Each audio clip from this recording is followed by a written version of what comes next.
내가 뭐 윤석열 총장하고 관계를 가지려고 노력하는 사람도 아니야. 이거 내가 뭐를 바라보고서 내가 그런지 모르겠어.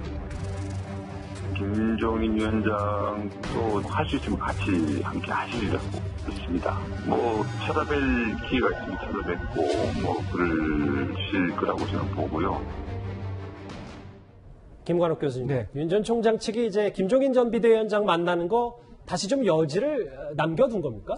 만날 수는 있겠지만 제 생각으로는 주도권은 주지 않을 겁니다. 그러니까 킹메이커 역할을 맡기진 않을 거라는 거죠. 예. 하지만 전략은 차용할 거예요. 그래서 김종인이 없는 김종인 전략을 차용할 것이다. 지금 말씀하신 대로 사실상 지금 입당을 미루는 거는 중도층이 입당 순간과 더불어서 중도층, 부동층이 이탈할 것에 대한 우려거든요. 그래서 결과적으로 국민의힘당 지지자들은 어디 못 간다고 생각을 하는 거예요. 그러니까 먼저 중도층, 뭐 부동층을 이끌 수 있는 이런 자강이죠, 일종의. 그래서 윤석열 체제를 구축한 이후에 나중에 이제 국민의힘당을 이제 끌어당기는 그런 전략으로 사실상 중도와 보수를 아울러서 선거를 치르려고 하는 그런 전략. 그거는 사실상 김종인 전 비대위원장의 전략이거든요. 제3지대에서 나중에 이제 국민의힘당과 엮어서 가자 뭐 이런 생각이었는데 김종인 비대위원장은 필요 없고 그 전략은 내가 쓰겠다. 이게 이제 윤석열 전 총장의 생각인 거예요. 근데 장혜차 평론가님, 그러니까 일단은 뭐 여러 가지 그 윤 전 총장 측의 가능성과 방향성은 다 열어놓되 뭐 김종인 전 비대위원장도 못 만날 게 없다.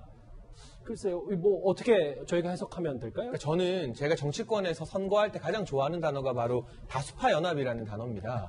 이게 결국 예. 대선에서는 51%를 획득해야 이기는 이 선거이기 때문에 가능한 많은 사람들, 가능한 다양한 이념층과 여러 가지 계층을 포함하는 게 다수파 연합을 구축함으로써 선거에서 이기는 하나의 전략이 될 수밖에 없습니다. 그런 점에서 국민의힘은 국민의힘대로 열심히 또 보수층을 잘 다지면서 중도 확장을 하고 또 윤석열 전 총장은 윤 전 총장대로 국민을 만나면서 본인을 강하게 지지하는 중도층뿐만 아니라 탈진보층이라는 말을 했어요. 이렇게 반문 진보라는 거죠. 그러게요. 진보적 성향이 있었지만 조국 사태 등을 계기로 해서 문재인 정부에게 돌아선 이런 분들까지 포용을 하고 또 김종인 전 위원장에 대해서 이 강성 보수층 내부에서는 호불호가 좀 갈립니다만 그래도 이분이 호남 민심이나 중도 민심을 생각하면 굉장히 중요한 분이라는 걸 우리가 현재 정치 현장에서 간과하고 넘어갈 수 없습니다. 이렇게 다양한 분들, 누구는 이래서 안 되고 또 누구는 저래서 안 되고 배제하는 마이너스 정치가 아니라 조금만 공감대가 형성되면 다 함께하는 플러스 정치로 다수파 연합을 만들겠다. 그래서 압도적인 정권 교체를 하겠다는 게 대변인 워딩에서도 확인이 됐기 때문에 예. 더 많은 지지자, 더 많은 지지 세력을 구축한다는 측면에서 이런 행보, 또 김종인 전 위원장도 만날 수 있다는 발언 등이 나온 게 아닐까 싶습니다. 네. 그런데 어제 저희 뉴스탑10에도 출연했던 국민의힘 이준석 대표가요. 윤 전 총장의 최근 행보를 두고 일부 언론 인터뷰에서는 아마추어 티가 난다. 꽤 세게 견제를 했습니다. 어제 발언, 오늘 발언 연이어서 들어보겠습니다. 개인의 선택이고요. 대선 주자로 하고 싶어 하시는데 버스 문에서 누가 자꾸 거부한다. 그걸 과거의 일이나 이런 것 때문에 그럼 제가 그거는 강력하게 제지하고 절대 그런 일이 발생하지 않도록 단도리 잘하겠습니다. 제가 지금까지 판단하고 있는 부분 또 그리고 뭐 정보를 전해주신 분들의 말에 따르면은 윤 전 총장이 그렇게까지 생각하고 있는 것은 아닌 것으로 파악하기 때문에 저는 윤석열 총장이나 잠재적인 우리 당의 야권의 대선주자가 되시는 분들과의 이견이 자주 노출되는 것은 최대한 피하려고 합니다. 비슷한 점을 많이 강조하겠습니다. 어제 이어 오늘은 조금 이 대표가 수위를 낮췄습니다. 김경진 의원님. 그럼에도 불구하고 최근에 우당 이회영 선생 그 기념식에 참석했던 윤 전 총장을 향해서 기획 자체가 아마추어 같은 티가 났다. 조직적인 정치 전문가들의 도움을 받아야 된다. 이게 동의하십니까? 그렇게 비추어진 모습이 일부가 좀 있었죠. 저도 약간 비슷한 생각을 좀 했었고요. 예.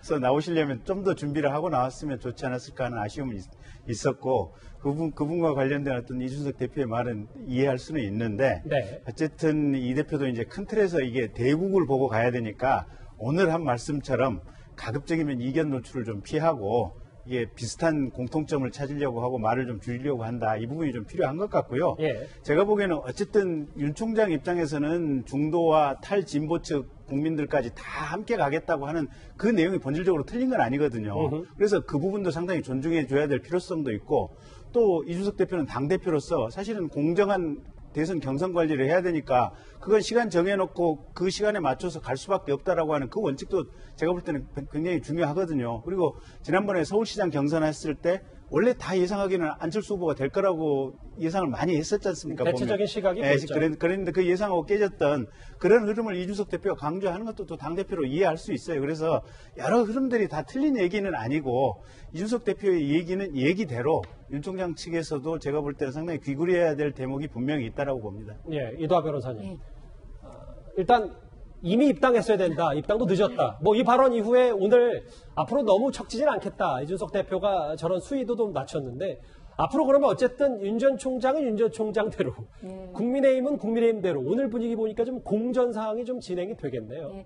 그러니까 이준석 대표가 밀당을 할 필요가 있다 이런 얘기를 선거 과정에서 계속했는데요. 예. 이제 어제 조직 서포트가 필요하다, 아마추어 티가 난다 이렇게 얘기하는 건 밀에 해당하고 오늘 또 이견 노출을 피하려고 한다 이러는 건 이제 당기는 모습인 것 같은데, 그러니까 당 대표로서는 당 밖에 범야권의 가장 강력한 대선 주자가 있다는 거는 큰 이제 그 과제죠. 당 안으로 꼭 이제 입당을 시켜야 된다 이런 부담감이 있으니까 이 부분에 대해서 계속 말을 많이 하고 있는 것 같아요. 이준석 대표가. 근데 지금 김경진 전 의원님이 말씀하신 것처럼 이 부분은 일정 부분 서로 뭐 이렇게 계산이 따로 있겠지만 큰 길은 나중엔 합쳐지지 않을까 싶은데요. 이 과정에서 경쟁을 하는 모습이 국민들 마음을 살 수 있는 방향으로 가야 되지 국민들 눈살을 찌푸르게 하는 방향으로 가진 않을 거라 믿습니다.